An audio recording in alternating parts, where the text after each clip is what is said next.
Welcome to my channel Blessings Astrology by Dr. Surabhi. हर आदमी को अपना घर बहुत प्यारा होता है।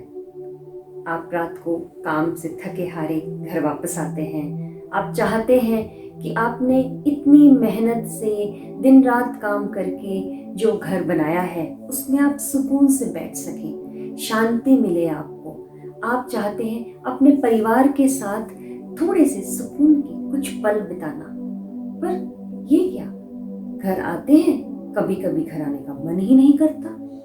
बेडरूम में जा रहे हैं, लड़ाई शुरू हो गई है, बच्चे आपस में लड़ रहे हैं, माहौल गरमाया हुआ है, या फिर कभी आप देख रहे हो बहुत ही डिप्रेसिंग सा मूड है। ये सब क्यों हो रहा है? क्या कुछ ऐसा तो नहीं है कि आपने अपने सुंदर से आशियाने में कुछ ऐसी चीज लगा दी है जो आपको और आपके घर वालों को परेशान कर रही है? जी हाँ, ऐसी वास्तु के अकॉर्डिंगली कुछ चीजें ऐसी होती हैं जिन्हें हमें अपने घर में अवॉइड करना चाहिए। आज मैं आपको पेंटिंग्स के बारे में बताऊंगी। हम बहुत खुश होते हैं, अपने घर को सजाना चाहते हैं, सुंदर सुंदर पेंटिंग्स लाके अपने घरों की दीवारों पे लगाते हैं ताकि हमारे घर के अंदर कलर आए, हमारा घर जीवंत लगे, हमारा घर सुंदर लगे। पर कभी कभी अज्ञानतावश वो ही पेंटिंग्स हमें दुख देने लगती है। आज मैं आपको 5 ऐसी पेंटिंग्स बताऊंगी जिन्हें आपको अपने घर में अवॉइड करना है, नहीं लगाना है, जिनसे आपके घर में प्रॉब्लम हो सकती है।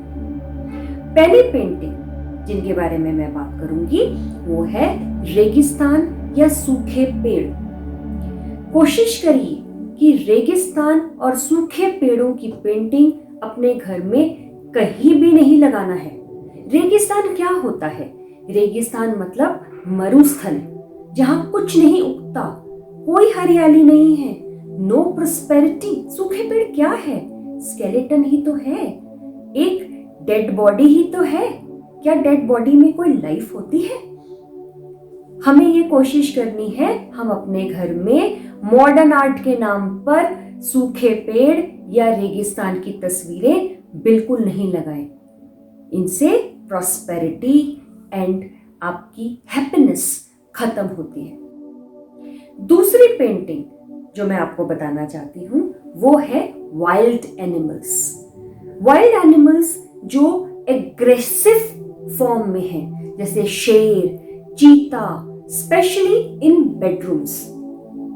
अगर आप ऐसी कोई पेंटिंग लगाते हैं जैसे शेर दहाड़ रहा है, मुंह खोल रहा है, या शेर किसी जानवर को पकड़ रहा है, वो कर क्या रहा है? जो शेर है वो एग्रेसिव है, एग्रेशन है उसके अंदर एनर्जी तो है बट नेगेटिव एनर्जी है। तो वो क्या कर रहा है? वो हमारे अंदर एग्रेशन भर रहा है। आप उस पेंटिंग को दिन में कम से कम 2, 3, 4 बार कभी तो देखोगे। उस पेंटिंग का प्रभाव आपके अंदर आना शुरू हो जाएगा। थोड़े दिनों के बाद आप क्या देखेंगे कि आपस में लड़ाइयां हो रही हैं, झगड़े हो रहे हैं। लोग पता नहीं क्यों, किस बात पे एकदम से उबल पड़ते हैं, लड़ने लग जाते हैं। स्पेशली बेडरूम्स में ये बिल्कुल नहीं होना चाहिए। बेडरूम में घुसोगे और लड़ाइयां शुरू। तीसरी पेंटिंग जो आपको बिल्कुल नहीं लगानी है वो है हाथी की तस्वीर। हाथी को हम मानते हैं कि वो लक्ष्मी जी का प्रतीक है, लेकिन उसको अगर हम पेंटिंग के फॉर्म में लगाते हैं तो हाथी का स्वभाव क्या है? हाथी को देख के आपको क्या याद आता है? भारीपन याद आता है ना? तो भारी है वो, भारी है। आप जिस डायरेक्शन में लगाओगे उस डायरेक्शन के नेगेटिव इम्पैक्ट्स, अगर आप चिंता कर रहे हो तो आपकी चिंताएं भारी हो जाएंगी, आप हर वक्त चिंता में रहोगे। मैं स्कल्पचर्स की बात नहीं कर रही हूँ। स्कल्पचर्स आप लगा सकते हैं, उनकी भी डायरेक्शन होती है। मैं अगले वीडियो में आपको स्कल्पचर्स के बारे में भी बताऊंगी, अभी मैं आपको पेंटिंग के बारे में बता रही हूँ। तो किसी भी दीवार पे आपको, स्पेशली साउथ में, आपको हाथी नहीं लगाना है। हाथी का भारीपन आपकी उस डायरेक्शन को हैवी कर देगा और उसकी वजह से आपके अंदर चिंताओं का बोझ बढ़ जाएगा। अब हम चौथे नंबर की पेंटिंग पे जाते हैं, जो है बुद्धा जी की पेंटिंग। बुद्धा जी की पेंटिंग आप जब लगाना चाहें तो पूरी लगाइए, आधी मत लगाइए। बहुत लोगों को आजकल शौक है कि वो अपने घर में पेंटिंग्स लगाते हैं, आधी पेंटिंग लगाते हैं, सिर्फ सर लगाते हैं, पूरी बॉडी नहीं लगाते हैं। आप देखिए बुद्धा जी क्या कर रहे हैं, आंखें बंद करके चिंतन कर रहे हैं, मेडिटेशन कर रहे हैं। ठीक है, आपको अपने घर में अगर पीस चाहिए, आपको अपने घर में सौहार्द चाहिए, अगर आप चाहते हैं कि सब एक दूसरे से खुश रहें, एक दूसरे की बात माने, तो पूरी पेंटिंग लगाइए। बुद्धा जी की पेंटिंग लगाना मना नहीं है, लेकिन सिर्फ और सिर्फ सर लगाना मना है। सर लगाने से क्या होगा, सर में क्या होता है, चिंताएं होती हैं, सर में क्या होता है, परेशानियां होती हैं, इमोशंस होते हैं जो उबड़ खाबड़ आपके उथल पुथल करते रहते हैं। तो क्या होगा, आपके इमोशनल डिसबैलेंस की प्रॉब्लम स्टार्ट हो सकती है, नर्वस इश्यूज लोगों को हो सकते हैं, मेंटल प्रॉब्लम्स हो सकती हैं, हो सकता है लोग एक दूसरे की बात ना माने, एक दूसरे की बात मानना छोड़ दें, अपनी चलाएं। राइट, तो हमें ये कोशिश करनी चाहिए कि अगर हम बुद्धा जी की पेंटिंग लगा रहे हैं तो पूरी पेंटिंग लगाएं, सिर्फ सर तक की पेंटिंग ना लगाएं।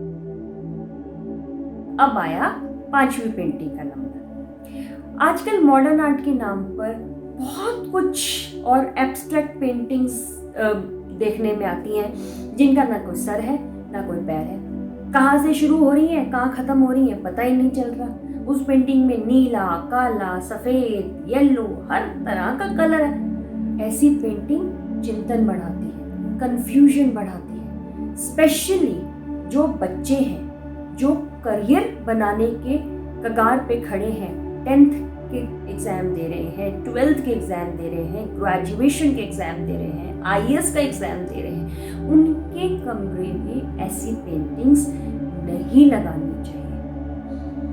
कंफ्यूजन रहेगा, किसी चीज पे कंसंट्रेट नहीं कर पाएंगे, खो जाएंगे। पेंटिंग है, हो रही है, आपको एक सब्सटेंस नहीं दे रही है, आप सोच नहीं पा रहे हो कि इसने कहने की क्या कोशिश करी है।